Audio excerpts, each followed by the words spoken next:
Hey, comic book fans, welcome back to Comic Book Corner 2.0. And fans, you're with me, Mike Spider Slayer, getting ready to bring you that all important comic book review so you, the fans, can make a decision what comic books to buy. And today, fans, we're going to be talking about The Walking Dead, issue number 135, otherwise known as Face to Face. Yes, here on the cover you get to see Maggie Jesus interrogate one of the Whisperers. And this is coming off of the last issue, 134, where Carl beats the crap out of some bullies that were basically beating the piss out of Sophia. So do you get to see the ramifications in this? Well, we'll find out in a little bit. This book is written by Robert Kirkman. The art is done by Charlie Adlard, and the gray tones is Cliff Rathburn. Here we can see the artwork is done really well. It's always consistent each and every month in this series. There is never any complaints within this issue. Here we get to see a cool one-page spread here with Carl, and yeah, so the artwork's always consistent. So what was this story about, and what did I think of it? In this particular issue, you wind up seeing, continuing right off the last issue, you get to see Carl bring in Sophia, and after she gets beaten down, and basically she gets taken into the doctor, and what happens is she gets pretty banged up, she gets a concussion, but otherwise she's going to be fine. But what happens now is we get to see the boys' parents come in and they start freaking out. They're like, "Oh, Grimes nearly killed our kids." They're like freaking out, tears pouring out like the freaking faucets. And they're like, "That kid's a menace and he's causing all kinds of problems. He needs to be locked up. He needs to be sent away." And we can see all kinds of conflict that is going on throughout this issue. And Carl winds up getting really pissed off, and he's just basically not going to take any shit from anybody, and he says it too. And he goes, "You fucking fuckwads," He's just like, "Go fuck yourselves." And see, this guy, he's not taking any of it. He's just basically going, "See, you're a little shit. You don't talk to me that way." And it's just like this throughout the entire issue. And the whole point of this is that now Maggie has to make a decision on what to do with Carl. And what she winds up doing in the issue is she winds up locking him up, really for his own good, and basically explaining to Carl that, you're better than this. This is what your dad is trying to do. We are trying not to kill. We're trying to build society, and it's not the right thing to do. And meanwhile, on the second half of this story, or the other part of the story, we get to find out the person on who it is that Jesus brings in, and he finds out that they're wearing the mask above their heads. And when you find the revelation of who the person is, it's this young little 16-year-old girl. And it's kind of like the last person that you expect. And they're taught how to survive with the walkers. They're survive how to actually blend in with them, and that there's no such thing as childhood. And Jesus is trying to get answers from her, and he gets these very bland answers, and he's like, "Well, you're just a bundle of joy now, aren't you?"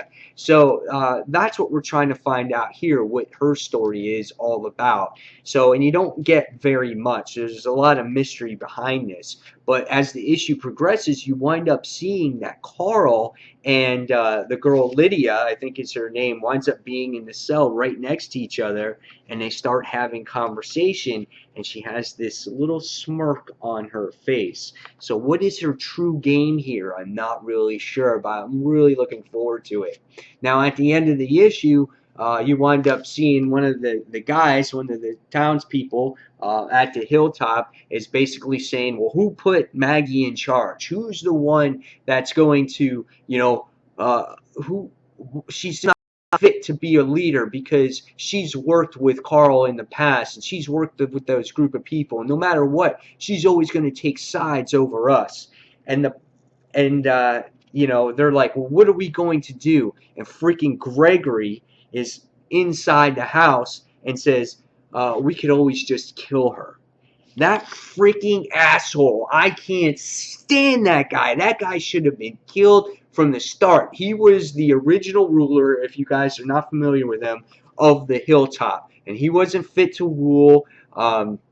People always judged him. He was never in battle. He was just a coward, yellow belly, always looking to get, you know, the way out of things. And he's doing it again. He's persuading people that saying Maggie is not adequate to rule. And he's just a complete asshole and he needs to go away.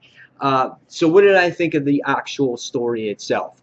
I thought the story was very well written. I love seeing the ramifications of Carl's actions in this particular issue. And I was hoping that they got to this right away. I didn't want it to see it go somewhere else, and 3 issues later we find out what's going on. But right away we're getting the ramifications. We find out that the kids didn't die. He didn't kill them, but they were severely injured. And now it's going to be interesting to see how these townspeople go against Maggie. And so that's a great story there. I love the mystery behind this young 16-year-old girl, Lydia, and how out of all people, I didn't expect her to be this young, you know, barely touched looking girl. And what is her plan here? I'm not quite sure, but right away you can see that maybe Carl and her are having interactions, and we're going to see how else he's influenced. And for Carl's psyche, you know, Carl's been through a lot. I think out of anybody in the Walking Dead universe, I think his life he's experienced and seen more than any of our other characters in his short life. He's seen death. He's had major things happen to him. And I think of all characters, it's going to affect him out of anybody here. So he's going to have a tough time trying to adjust to normal civilization where he spent at least, you know, majority of his life dealing with uncivilized things, you know, killing people, watching people's arms getting taken off, killing zombies every single day, watching people go against other people. And you know what? I justify for the guy. He was protecting his friend, and those guys started everything. So, and I give Maggie credit for trying to stand up, you know, for Carl and for Sophia as well in this particular issue. So this was a really good issue, really good character interactions. Artwork is always consistent within this book. I really enjoyed the dialogue here, and it was a great cliffhanger. So all in all, guys, I'm going to give this book a 4.5 out of 5 stars. I really enjoyed it this week. No zombie action, no Rick Grimes here, no other people from the original Alexandria, but nevertheless a fun issue to read. So guys, leave me your comments below on what you thought of The Walking Dead issue number 135. And fans, as always, don't forget to check out my other comic book reviews over on Comic Frontline. And fans, I'll see you in the next comic book review. Take care, guys. See you soon. Bye.